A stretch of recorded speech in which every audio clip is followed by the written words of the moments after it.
Episode की starting में दिखाया जाता है कि जो लाना है वो अपने पपलियों के साथ एक मूव की प्रैक्टिस कर रही होती है। वहीं पर हमें लिली और मालो भी दिखाए जाते हैं। तभी जो बाउंस स्वीट है वो अचानक से उछलने लग जाते हैं, जिसको देखकर जो लिली है वो काफी डर जाती है। जिसके बाद मालो उससे कहती है कि तुम पोकेमॉन से इतनी डरती क्यों हो। लिली कहती है मैं पोकेमॉन से नहीं। तभी वहाँ पर जो कियाबे है वह भी आ जाता है। उसके थोड़ी देर बाद प्रोफेसर कुकी और एस क्लासरूम के अंदर आते हैं, जहाँ पर जो कियाबे वह एस के हाथ में जी रिंग देखकर काफी शौक हो जाता है। उसके बाद प्रोफेसर कुकी सर से कहते हैं कि आज से एस इसी क्लासरूम के अंदर पढ़ेगा, जिसके बाद सभी काफी खुश दिखाई देते हैं। उसके बाद सभी एस की जी रिंग को देखकर काफी शौक होते हैं और उससे पूछते हैं तुम्हें ये जी रिंग कहाँ से मिली। तभी जो कि आवे है वह एस के पास आता है और बोलता है तुम्हें ये जी रिंग कैसे मिली, क्योंकि जी रिंग तो सिर्फ ग्रैंड ट्रायल को पार करने के बाद ही मिलती है। अभी एस कहता है ये मुझे टापू कोको ने दी है, जिसको सुनकर सब काफी ज्यादा शौक हो जाते हैं। उसके बाद एस कियावे से कहते हैं यानी मैं भी तुम्हारी तरह जी मूव का इस्तेमाल कर सकता हूँ। तभी जो कियावे है वह कहता है कि तुम जब तक जी मूव का इस्तेमाल नहीं कर सकते जब तक तुम्हारी और पोकेमॉन की बॉन्डिंग आपस में एक नहीं हो जाती है। उसके बाद प्रोफेसर कुकी कहते हैं शायद हमें दो विरोधी मिल गए हैं,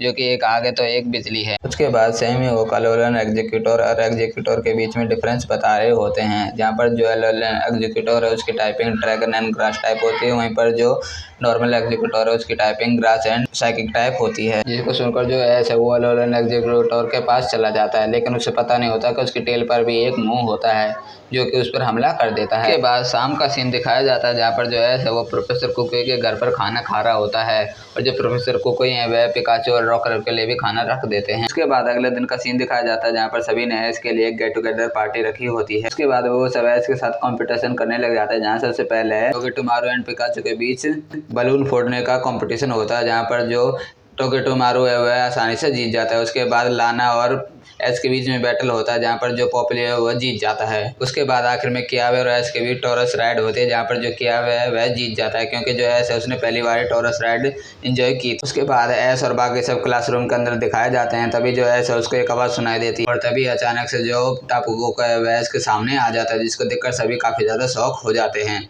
उसके बाद जो टापू कोको है वह इसकी हेड लेकर इधर से उधर घूमने लग जाता है और एस भी उसके पीछे दौड़ने लग जाता है अपनी हेड के लिए, और बाकी सब भी उसके पीछे चले जाते हैं। अभी हमें एक जंगल का सीन दिखाया जाता है, जहाँ पर टापू कोको होता है, वहीं पर एस भी पहुंच जाता है। उसके बाद जो टापू कोको है वह एस को बैटल के लिए चुनौती दे देता है और एस भी उसे स्वीकार कर लेता है। तभी जो टापू कोको है वह इलेक्ट्रिक ट्रेन का यूज करता है, जिससे कि जितने भी इलेक्ट्रिक टाइप मूव है वो सारे के सारे बूस्ट हो जाते हैं। इसके तुरंत बाद टापू कोको पिकाचू के ऊपर डेजलिंग ग्लीम अटैक कर देता है और तभी पिकाचू टापू कोको के ऊपर थंडरबोल्ट का यूज करता है, लेकिन उससे टापू कोको को कुछ भी नहीं होता है। उसके बाद टापू कोको एस के पास आता है और उससे वो जी मूव इस्तेमाल करने को कहता है। उसके बाद एस भी जी मूव इस्तेमाल करने के लिए मान जाता है। तभी टापू कोको एस को वो जी मूव इस्तेमाल करना बता रहा होता है। उसी की तरह जो एस भी है वह जी मूव को इस्तेमाल करना चालू कर देता है और टापू कोको के ऊपर गीगा बॉल टैकल यूज कर देता है, लेकिन जो टापू कोको है वह शील्ड बनाकर उससे बच जाता है और जो है इसका वो इलेक्ट्रोनियम जी है वह भी टूट जाता है। उसके बाद जो टापू कोको है वह वहां से चला जाता है। तभी क्या वह ऐसे कहता है तुम्हारा इलेक्ट्रोनियम जिम तो खत्म। बाद डिसाइड करता है कि वह सारे ग्रैंड ट्रायल्स को पार करेगा और सारे इलेक्ट्रोनियम जी को इकट्ठा करेगा, जिससे कि वह जी मूव का इस्तेमाल कर सके। और जो ये एपिसोड है वो यहीं पर खत्म हो जाता है।